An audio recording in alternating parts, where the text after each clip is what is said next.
ভারতের ঝাড়খণ্ডে একটি বেওয়ারিশ কুকুরের সাথে বিয়ে হয়েছে 18 বছর একটি মেয়ের। উপজাতি রীতির অংশ হিসেবে এলাকা থেকে অশুভ শক্তি তাড়াতে এই বিয়ের আয়োজন করা হয়। অন্য সব সাধারণ বিয়ের মতো কোনো কিছুই বাদ যায়নি এই বিয়েতে।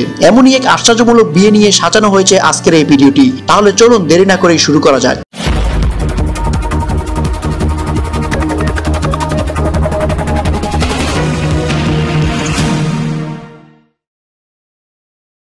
স্থানীয় এক ধর্মীয় গুরুর পরামর্শে এই বিয়ের আয়োজন করে তার পরিবার।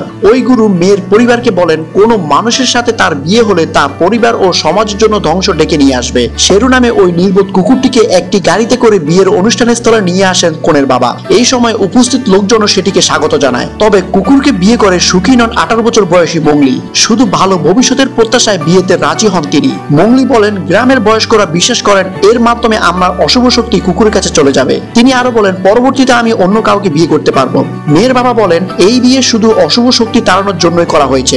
ওই এলাকার অনেক মেয়েকেই কুকুরকে বিয়ে করতে হয়েছে। পরবর্তীতে কোনো ছেলেকে বিয়ে করে তারা সুখী হয়েছেন। এই ধরনের বিয়ে সেখানকার একটি স্বীকৃত প্রথা বলেও জানান তিনি। এদিকে বিয়ের অনুষ্ঠান শেষে মেয়ে এখন কুকুরটির সেবা যত্ন করে যাচ্ছেন। কিছুদিন পর হয়তো একটি ছেলেকে বিয়েও করবেন তিনি। মংলি বলেন, আমি একদিন কোনো মানুষকে বিয়ে করতে পারবো। অবশ্য প্রত্যেক মেয়েরই স্বপ্ন থাকে রাজপুত্রের মতো কাউকে বিয়ে করা। তাই আমিও অপেক্ষা করছি আমার রাজপুত্রের জন্য। তাহলে আজ এ পর্যন্তই। ভিডিওটি ভালো লাগলে লাইক করবেন, যদি কোনো মতামত থাকে অবশ্যই কমেন্ট করে জানাতে পারেন, আর শেয়ার করে অন্যকে দেখার সুযোগ করে দিবেন। আর প্লিজ এমন সব মজাদার এবং আশ্চর্যমূলক নিউজ পেতে অবশ্যই আমাদের চ্যানেলটি সাবস্ক্রাইব করে রাখবেন। Video update journalist news desk.